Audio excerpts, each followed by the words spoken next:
Love your enemy का episode 12 साल पहले की घटना से शुरू होता है जब यू जीवोन के पिता ने ग्युंगहून को कंपनी से पैसे का गबन करते हुए पाया।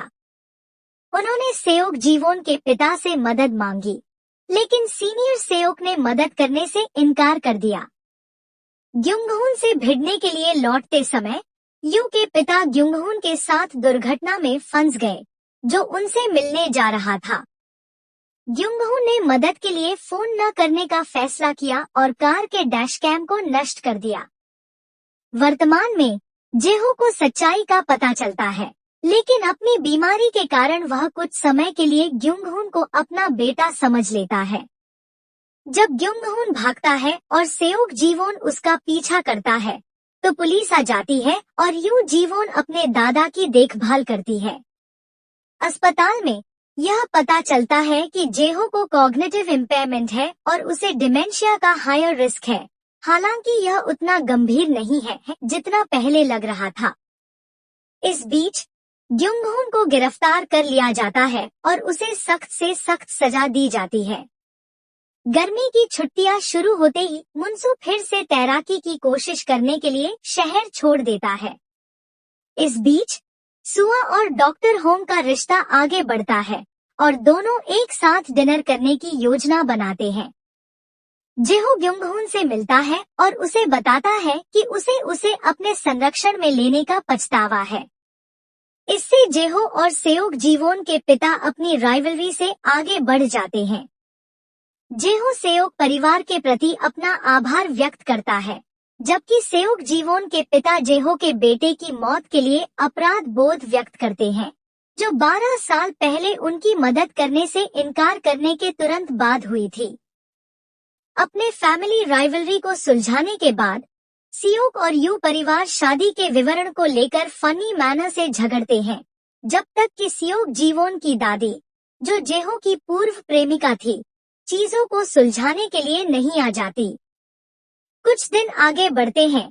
सेओक जीवोन अपनी प्री वेडिंग शूट के लिए देर से पहुंचता है, लेकिन यू जीवोन की खूबसूरती से मंत्रमुग्ध हो जाता है।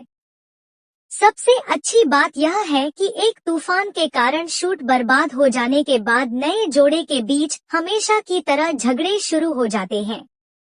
इस बीच डॉक्टर हांग की विदाई पार्टी में सुआ और डॉक्टर हांग एक साथ समय बिताने के बहाने बनाते हैं और बताते हैं कि वे डेटिंग करने लगे हैं। दूसरी तरफ जी हाय आखिरकार हाई स्कूल के दौरान दोनों जीवोन के बीच आने की बात जीवोन से कबूल करती है और माफी मांगती है। जीवोन उसे माफ कर देती है और वे अपनी दोस्ती को फिर से कायम करते हैं। अपने रिश्ते की अहमियत को समझते हुए सेओक जीवोन और यू जीवोन अपनी बहस के बाद सुलह कर लेते हैं। जेहो और सेक जीवोन की दादी एक साथ बोर्ड गेम खेलते हुए और अपने अतीत को याद करते हुए समय बिताते हैं। दूसरी तरफ सेक जीवोन स्थानीय समुदायों की सहायता के लिए शहर में गोल्फ कोर्स के बजाय एक पारिस्थितिक पार्क बनाने का प्रस्ताव रखती है। बाद में सेओक जीवोन न्यूजीलैंड की 1 महीने की बिजनेस ट्रिप पर निकल जाता है। जिहे की मुलाकात एक नए मैथ टीचर से होती है, जो उसका ध्यान आकर्षित करता है। जीवोन की अनुपस्थिति यू जीवोन पर भारी पड़ती है, खासकर क्रिसमस के आसपास। जब बर्फबारी शुरू होती है तो वह नामसन टॉवर जाती है, लेकिन सेओक जीवोन को उसका इंतजार करते हुए पाती है। वह वादा करता है कि वह उसे फिर कभी नहीं छोड़ेगा। फ्लैशबैक में हम उन्हें घर खेलते हुए बच्चों के रूप में देखते हैं, जहां सेओक जीवोन ने यू जीवोन से शादी करने से इनकार कर दिया था। युवा जीवोन ने उसके सामने कबूल किया था और गाल पर किस के साथ उसे मनाने की कोशिश की थी।